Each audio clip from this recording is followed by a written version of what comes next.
Lord God, I pray that you would use me to be a vessel, to speak to somebody, to drastically change their life. That somebody would be able to transform their mindset, transform their behaviors, transform their conscious awareness, and transform whatever it needs to be shifted in their life, their environment, their connections, their finances, whatever. So actually that you use this message, God, to help somebody drastically change and drastically shift to where they need to be to bring value to the world, and value to themselves, and value to you, God. So thank you. You are unique. This message is going to be the first message of many that I'm going to be starting. Some of you guys know me for my worship. I want to thank you guys for following me throughout the years. And as I enter into this new season of my life, um, there are many things that I've encountered and experienced that I want to be able to uh, share with you that I believe will help you now, help you in your life, and help you really make some great transformations. Elijah, come out of the cave. Elijahs, there's so many of you Elijahs right now that have been hiding in the cave. And I understand because of the pressure. I understand because of perhaps the responsibility, the accountability. I understand because of the shame. I understand because of the hurt. I understand because of the judgment. But I believe God commissioned me to begin this work to help some of you begin to shift drastically in your life. You know, if you didn't know, my story is, by the way, before we continue, if you haven't subscribed, please subscribe to the channel. Let me just get that out of the way.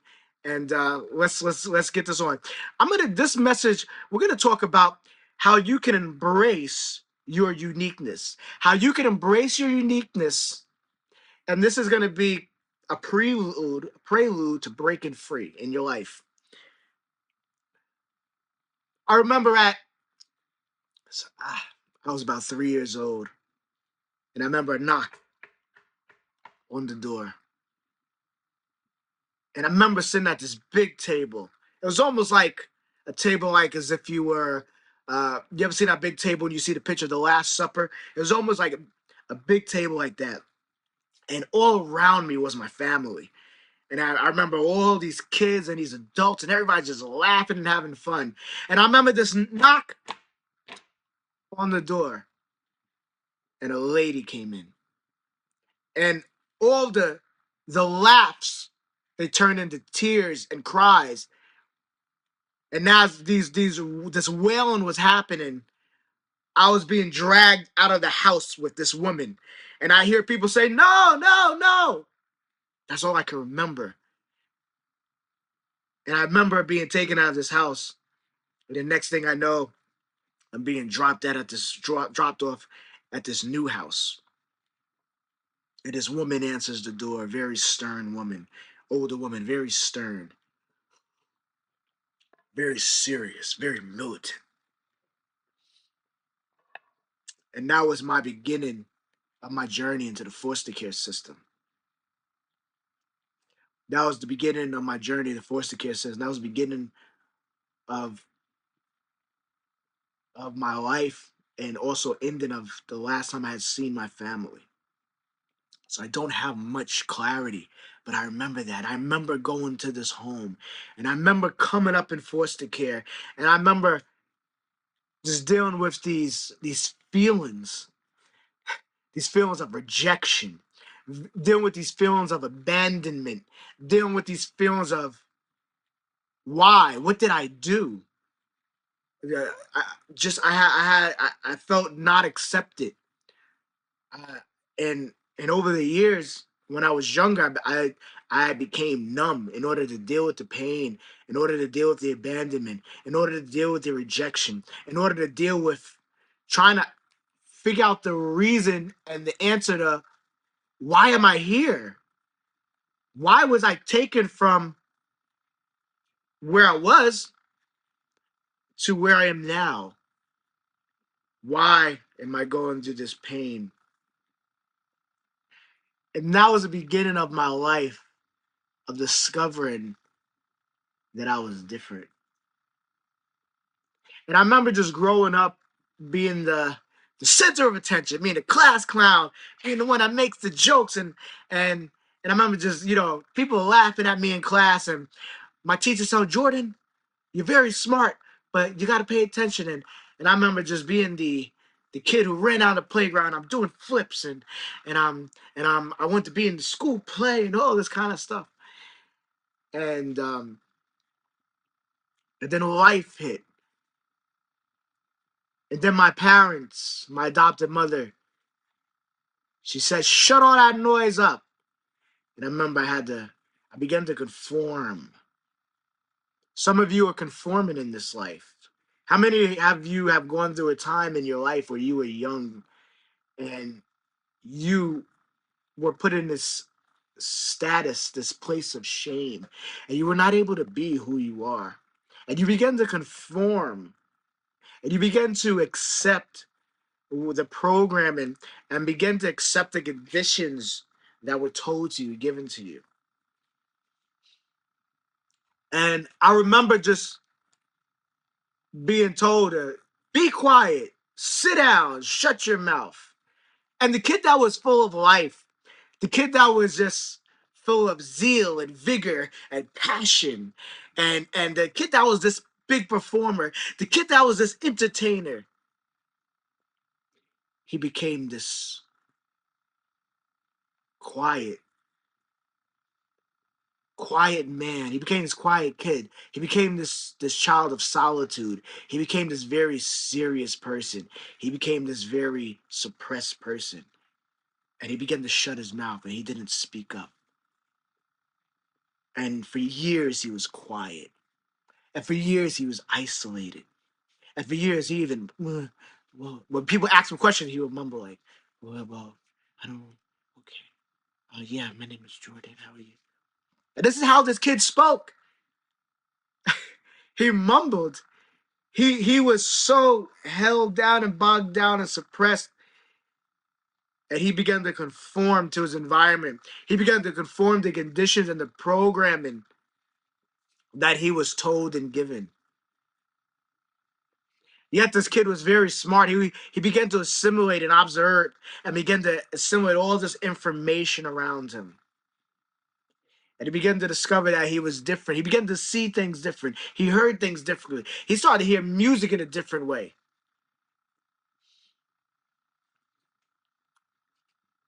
And as this kid grew up, as he went into high school, he began to just feel like, you know what, I'm different, and I, I just don't do things and see things the way everybody else does.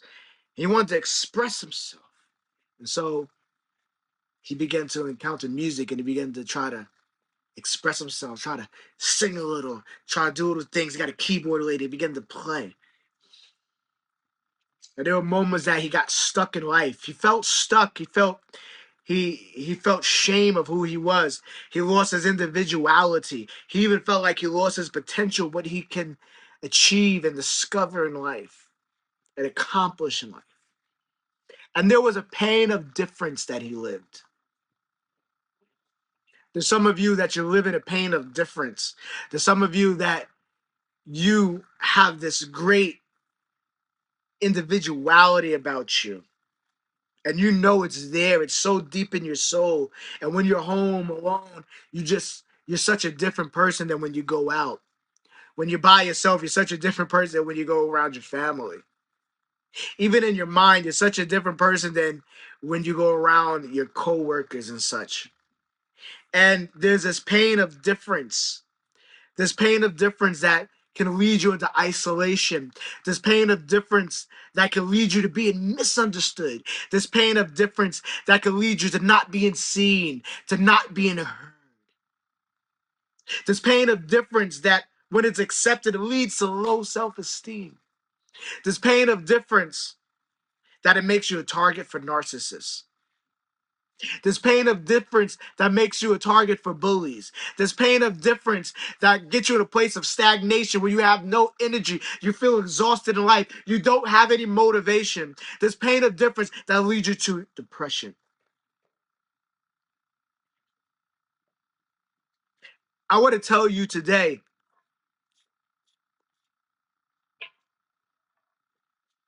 Elijah, come out the cave. Your difference is your power. You see, it is your difference that is going to birth the world and where we are going.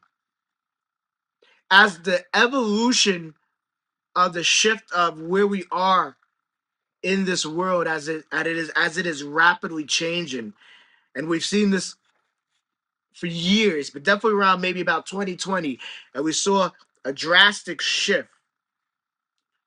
We saw a drastic shift of technology. We're seeing a drastic shift of cryptocurrencies. We're seeing a drastic shift that's going to even begin to start happening even in the medical field. We're seeing shifts that are going to even begin to happen in the infrastructure of the governments around the world. We're seeing a shift in the let's say the awareness and the awakening of the consciousness of people, of their spiritual awareness. We're seeing this as that's even beginning to occur. Who are we going to need in this time? We're going to need the black sheep. We're going to need the unique. We're going to need the people that think differently. As the systems begin to change, we're going to need the ones that don't see things like the masses. The white sheeps will not lead us. It will be the black sheeps.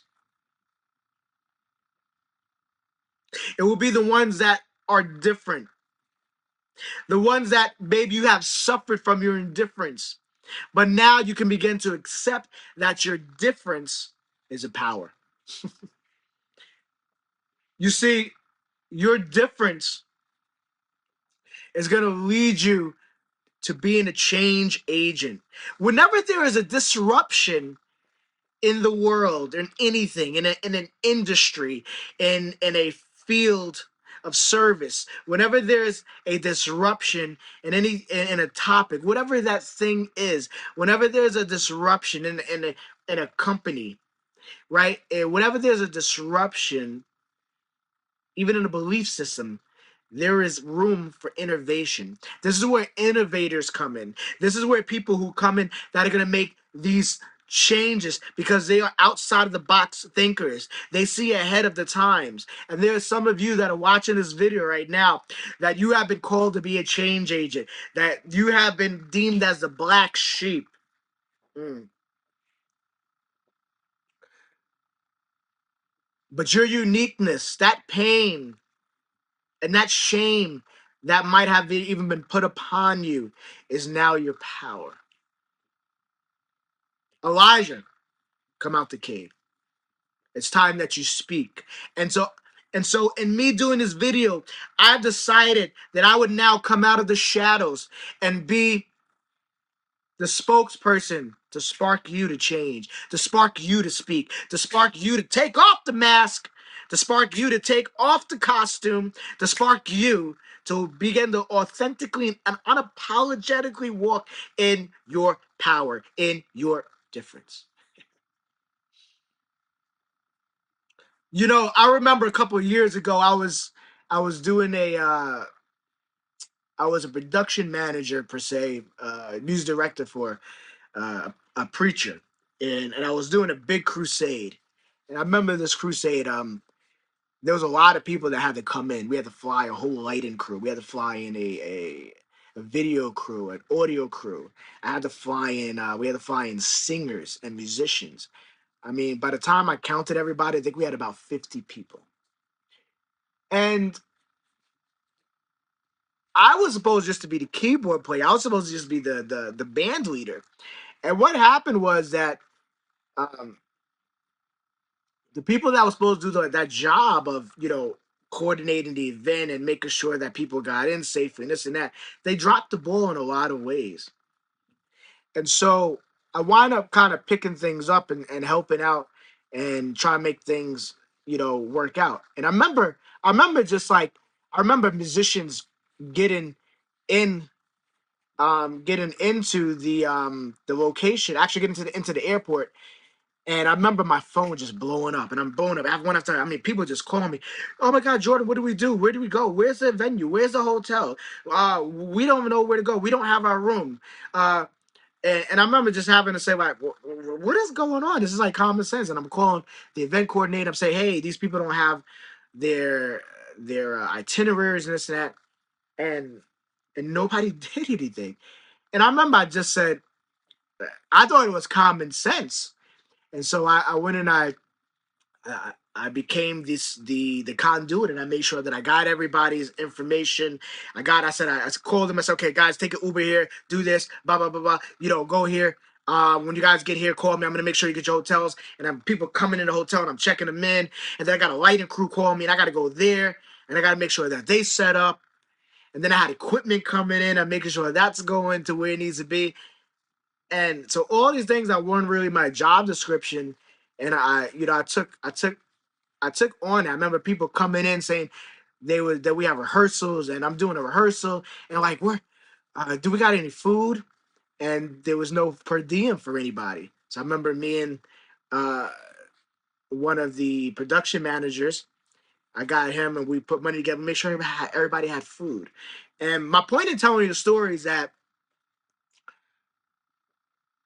it was one time that I discovered my uniqueness. It was one time that I discovered, wow, Jordan, you're a leader. And I didn't even realize it until people would tell me. They would say, man, say, Jordan, you're a leader. I mean, one of my friends, she came in, dynamic singer, and she was like, Jordan, thank you so much, because if you weren't here, I don't know how I would have made it through this event. So you made sure that I ate, you made sure I got to my hotel, you made sure that, even she had a disability in her legs, that when she got tired, that she could rest and things like that.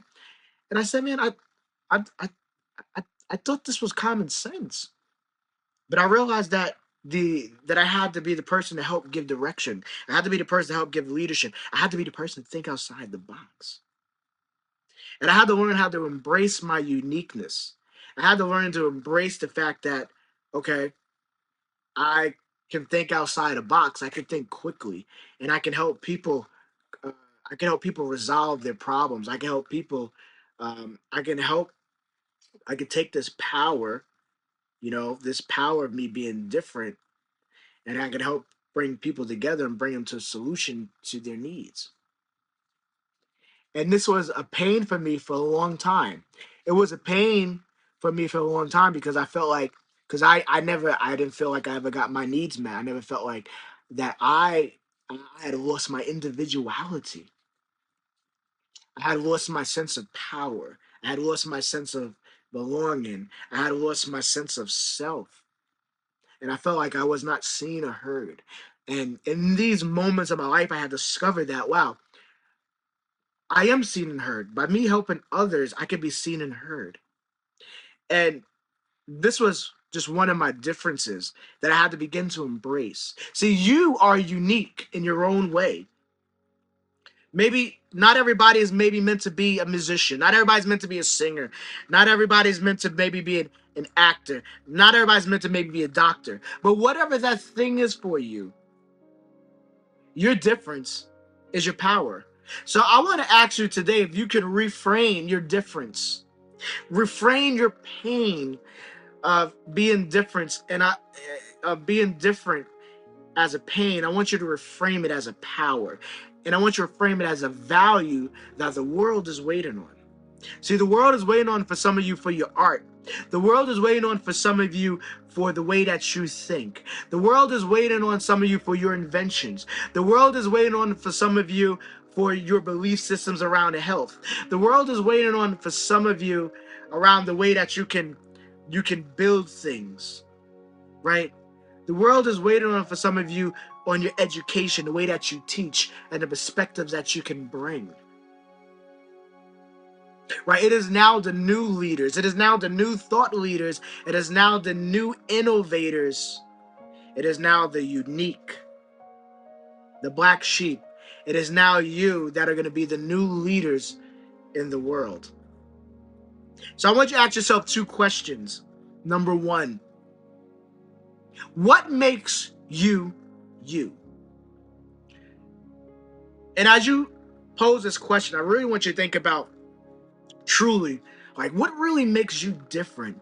What is the thing that when you really introspect yourself, you say, wow, I'm really different from other people in this and that. What makes you different? And you might not even think that it's a big thing. It might be normal to you. But you might have people say, wow, how do you do that? How did you know that? How? And they're just astounded by just this maybe natural inclination that you have when you operate in. It's just you, and it's so powerful and different. Maybe you were shamed for that thing. Maybe you were guilted for that thing, for operating in it, and you decided to suppress it and shut it down. Maybe that thing became a pain for you. And you've been trying to avoid that pain. And your means for survival, you said, I'm going to avoid this pain. But I want to help you reclaim that pain and now turn it into a strength. Now turn it into a power. Now turn it into an asset that is going to bring greatness and bring healing into your life. And number 2, second question I want you to ask yourself is, how can you begin embracing your uniqueness today? How can you begin embracing your uniqueness? See, your uniqueness is your superpower. And as we go forward, we're going to be really getting into some other concepts and really other things that I know are going to be able to help you break free. But one of the prerequisites, one of the first things before we get into these other concepts is really self-awareness, is acknowledging you and accepting yourself, accepting that you are unique. And I have to even say, in me doing this video for me is an acceptance. It's an acceptance of my uniqueness. Because for a long time, I've isolated myself out of shame. I've isolated myself out of judgment. You know, for some of you guys that didn't know, I went through a really dark period of isolation. I went through a really dark period of depression. I went through a really dark period of ministry and church trauma. And it took me a while to kind of heal from that. It took me a while to really begin to embrace my uniqueness. And I began to see that the trauma and the shame and the abuse I went through was simply just my own judgment, but it was also the judgment and others, how they saw me as a threat, and they just didn't understand my uniqueness. And so now I decided that I would embrace it, and I would walk in it unapologetically, and I would walk in it strongly, and I would walk in it in a way where I can help others now discover and step into their power, step into their strength, step into their uniqueness, and know that it's okay. It's nothing to be ashamed of. And if you've gone through being bullied or being shamed for it, I want to say I'm so sorry. You know, nobody should ever have to go through that. I'm sorry that you went through that pain. But at the same time, I want to let you know that now you can move forward, and you can take this pain and move forward in it as a power. Move forward in it as a means to transform, to heal your life, and really show it powerfully in the world, because there are so many of us that are waiting for you. There are people that you're going to reach that I will never reach. There are people that are, in a sense, assigned to you. There are people that are your tribe. There are people that only you're going to be able to reach, that you're going to have an impact, that they're going to connect and relate with you because of who you are. And so today, what makes you you? Embrace that. If you can, I would love for you to put in the comments, if you could list 3 things that makes you unique. And maybe if you don't know what makes you unique, put in 3 things that you heard people say, wow, that makes you different. And if you don't know, give somebody a call. Call some of your trusted friends or family or peers, people that you know that are not going to judge you, people that you know that are not going to shame you, that are not going to cancel you, but somebody that you could trust, that you feel confident with, and you know you could call and ask them, say, what what do you notice about me that you feel like makes me so different, so set apart from everybody else? Ask them just to get an idea. Some of you that are more spiritually in tune, you can just ask God and God will give you the answer. But I want you to go ahead, put in the comments, what three things makes you you? What three things makes you unique? Guys, thank you for watching this video. And please share this with somebody. Share this with somebody that, maybe they're going through a season of depression. Maybe they're going through a season of isolation. Maybe they're going through a season of not being able to accept themselves. Maybe they're going through a season of self-hate. Maybe they're going through a season of oppression. Send this to them because they are and you are unique. And there's great things ahead for you, for your life. Thank you. Have a good day. I'll see you in the next video.